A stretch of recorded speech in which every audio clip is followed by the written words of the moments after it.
हिंदू धर्म में नारियल का विशेष महत्व है। नारियल के बिना कोई भी धार्मिक कार्यक्रम संपन्न नहीं होता है। नारियल से जुड़ी एक पौराणिक कथा भी प्रचलित है जिसके अनुसार नारियल का इस धरती पर अवतरण ऋषि विश्वामित्र द्वारा किया गया था। आज हम आपको नारियल के जन्म से जुड़ी यही कहानी बता रहे हैं। ये कहानी प्राचीन काल के एक राजा सत्यव्रत से जुड़ी है। सत्यव्रत एक प्रतापी राजा थे जिनका ईश्वर में संपूर्ण विश्वास था। उनके पास सब कुछ था, लेकिन उनके मन की एक इच्छा थी जिसे वे किसी भी रूप में पूरा करना चाहते थे। वे चाहते थे कि वे किसी भी प्रकार से पृथ्वीलोक से स्वर्गलोक जा सकें।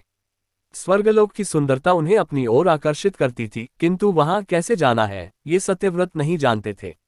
एक बार ऋषि विश्वामित्र तपस्या करने के लिए अपने घर से काफी दूर निकल गए थे और लंबे समय से वापस नहीं आए थे। उनकी अनुपस्थिति में क्षेत्र में सूखा पड़ा गया और उनका परिवार भूखा प्यासा भटक रहा था। तब राजा सत्यव्रत ने उनके परिवार की सहायता की और उनकी देखरेख की जिम्मेदारी ली। जब ऋषि विश्वामित्र वापस लौटे तो उन्हें परिवार वालों ने राजा की अच्छाई बताई। वे राजा से मिलने उनके दरबार पहुंचे और उनका धन्यवाद किया। शुक्रिया के रूप में राजा ने ऋषि विश्वामित्र द्वारा उन्हें एक वर देने के लिए निवेदन किया। ऋषि विश्वामित्र ने भी उन्हें आज्ञा दी। तब राजा बोले कि वो स्वर्गलोक जाना चाहते हैं, तो क्या ऋषि विश्वामित्र अपनी शक्तियों का सहारा लेकर उनके लिए स्वर्ग जाने का मार्ग बना सकते हैं।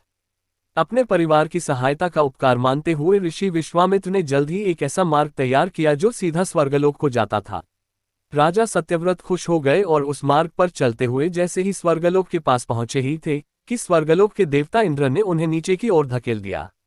धरती पर गिरते ही राजा ऋषि विश्वामित्र के पास पहुंचे और रोते हुए सारी घटना का वर्णन करने लगे।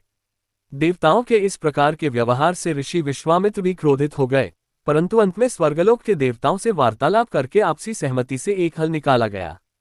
इसके मुताबिक राजा सत्यव्रत के लिए अलग से एक स्वर्गलोक का निर्माण करने का आदेश दिया गया। ये नया स्वर्गलोक पृथ्वी एवं असली स्वर्गलोक के मध्य में स्थित होगा, ताकि न ही राजा को कोई परेशानी हो और न ही देवी देवताओं को किसी कठिनाई का सामना करना पड़े। राजा सत्यव्रत भी इस सुझाव से बेहद प्रसन्न हुए, किंतु ना जाने ऋषि विश्वामित्र को एक चिंता ने घेरा हुआ था। उन्हें ये बात सता रही थी कि धरती और स्वर्गलोक के बीच होने के कारण कहीं हवा के जोर से यह नया स्वर्गलोक डगमगा ना जाए।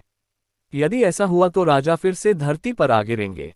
इसका हल निकालते हुए ऋषि विश्वामित्र ने नए स्वर्गलोक के ठीक नीचे एक खंबे का निर्माण किया, जिसने उसे सहारा दिया। माना जाता है कि यही खंबा समय आने पर एक पेड़ के मोटे तने के रूप में बदल गया और राजा सत्यव्रत का सिर एक फल बन गया। इसी पेड़ के तने को नारियल का पेड़ और राजा के सिर को नारियल कहा जाने लगा।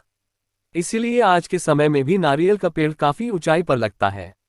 इस कथा के अनुसार सत्यव्रत को समय आने पर एक ऐसे व्यक्ति की उपाधि दी गई जो ना ही इधर का है और ना ही उधर का, यानी कि एक ऐसा इंसान जो दो धुरों के बीच में लटका हुआ है।